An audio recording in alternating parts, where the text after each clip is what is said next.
Assalamualaikum warahmatullahi wabarakatuh. Sahabat pecinta channel biografi dan kisah.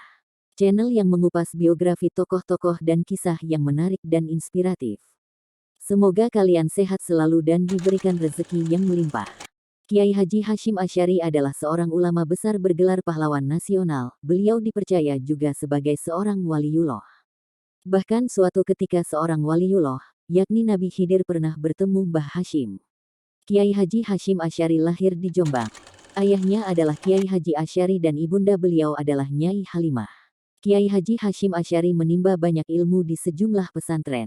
Salah satunya di Pondok Pesantren Asuhan Syekhona Kholil Bangkalan, Madura. Ketika menjadi santri Syekhona Kholil Bangkalan, Kiai Haji Asy'ari menjadi santri termuda saat itu. Mbah Hashim bersungguh-sungguh dalam menempuh pendidikan di pesantren. Kiai Haji Hashim Asy'ari sangat ikhlas ketika diperintah oleh Syekhona Kholil Bangkalan. Mbah Hashim juga tidak pernah menunda perintah sang guru, termasuk dalam mengurus ternak milik Mbah Kholil.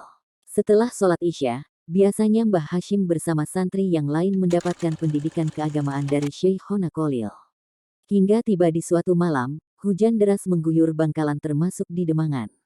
Syekhona Kholil hanya terdiam di depan santri dan tidak memberikan materi apa-apa.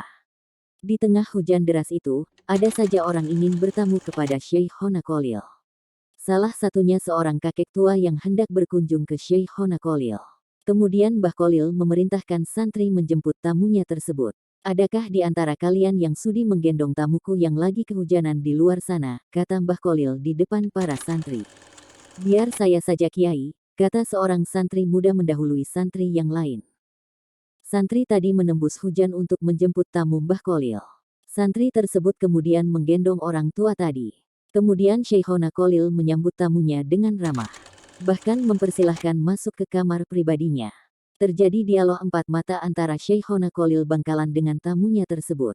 Setelah beberapa saat keduanya keluar dari dalam kamar. Kemudian Syekhona Kholil mendatangi para santri dan meminta bantuan lagi. "Siapa di antara kalian yang mau mengantarkan kembali orang tua ini?" kata Mbah Kholil. "Biar saya saja Kiai. Tadi saya yang menjemput beliau kemari. Izinkan saya mengantar kembali beliau," kata santri muda yang sudah menggendong kakek tua tadi. Kakek tua tadi melihat ke arah Mbah dan tersenyum. Dengan sangat sopan santri muda tadi menawarkan untuk menggendong lagi. "Mari Pak, saya gendong lagi," kata santri tadi. Kemudian santri tadi menggendong kakek tua tadi keluar dari pondok dengan sangat hati-hati. Santri tadi menembus derasnya hujan. Saat santri muda dan kakek tua tadi keluar dari dalam pondok, Syekhona Kholil menghampiri santri-santrinya dan berkata, "Santri-santriku, ketahuilah bahwa ilmuku telah dibawa oleh temanmu yang sedang menggendong orang tua itu. Tahukah kalian bahwa temanmu sedang menggendong lautan ilmu? Tahukah kalian bahwa yang digendong temanmu itu adalah sumber pustaka ilmu, dan tahukah kalian bahwa yang digendong temanmu itu adalah Nabiullah Khidir alaihi salam? Hari ini temanmu yang menggendong Nabi Khidir itu kelak akan menggendong dan menyatukan umat dalam suatu wadah umat Islam terbesar di dunia," jelas Syekhona Kholil Bangkalan. Para santri Syekhona Kholil seketika tersentak mendengar apa yang telah disampaikan oleh Syekhona Kholil Bangkalan. Semuanya terdiam dan seolah tak percaya bahwa orang tua tersebut ternyata adalah Nabiullah Khidir alaihi salam. Syekhona Kholil kemudian melanjutkan dengan mengatakan kepada para santrinya, "Kalian para santri-santriku, berjanjilah kepadaku, jangan katakan hal ini kepada temanmu yang sedang mengantarkan Nabiullah Khidir. Jangan katakan bahwa yang ia gendong adalah Khidir alaihi salam.